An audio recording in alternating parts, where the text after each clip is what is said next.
Hello guys, welcome to my channel Tirugudamra bro. ఏ రోజు bachelors style chicken fry ఎలా చేయాలో చూపిస్తా, చూసేయండి. ఫస్ట్ చికెన్ ని బాగా కడుక్కోవాలి.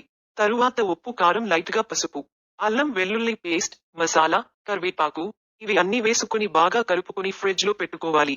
ఎప్పుడే క్లాస్ అయ్యింది బ్రేక్ ఏచారు వచ్చి ఆనియన్స్ సన్నగా పొడుగ్గా కట్ చేసుకుని ఇలా ఘీ లేదా ఆయిల్లో కూడా ఫ్రై చేసుకోవచ్చు. నేను అయితే ఘీలో చేస్తున్నా, టేస్ట్ బాగుంటది ఘీలో చేస్తే. ఇలా వంట చేసేటప్పుడు ఏమైనా కలిపినా చేసిన ఇలా హ్యాండ్ వాష్ చేసుకోవాలి. వీడు ఏంటి తిరుగుదాం రా బ్రో అని పెట్టి వంట చేస్తున్నాడు అని చూస్తున్నారా? ఏం చేస్తామండి, మానా బ్యాచులర్స్ కష్టాలు తెలిసినవేగా. ఎంత ఎండలో బయటకి వెళ్ళలేక మార్నింగ్ ఏ చికెన్ కలిపేసి పెట్టేశా. ఆనియన్స్ కాసేపు ఇలా బ్రౌన్ కలర్ లో ఫ్రై అయ్యాక మనం మ్యారినేట్ చేసుకున్న చికెన్ ని అందులో వేసుకొని బాగా కలుపుకోవాలి. తరువాత దానిలో వాటర్ మొత్తం పోయే వరకు అలా మగ్గపెట్టాలి. అలా 5 నుండి 10 నిమిషాలు వదిలేశాక వెళ్ళి ఒకసారి కలుపుకోవాలి, లేదు కింద మాడిపోతాది. వాటర్ అంతా ఎగిరిపోయాక లైట్ గా మసాలా, సాల్ట్ వేసుకుని కాసేపు ఫ్రై చేసుకున్న తరువాత లాస్ట్ లో కొత్తిమీర వేసి స్టవ్ ఆఫ్ చేసేసా. అంటే మన bachelors style chicken fry ready.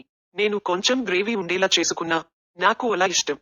మీకు ఇంకా డ్రైగా కావాలి అంటే ఇంకా కొంచెం సేపు ఫ్రై చేసుకోవడమే. Thanks for watching. ఇంకా ఇలాంటి వీడియోస్ కోసం సబ్స్క్రైబ్ చేసుకోండి.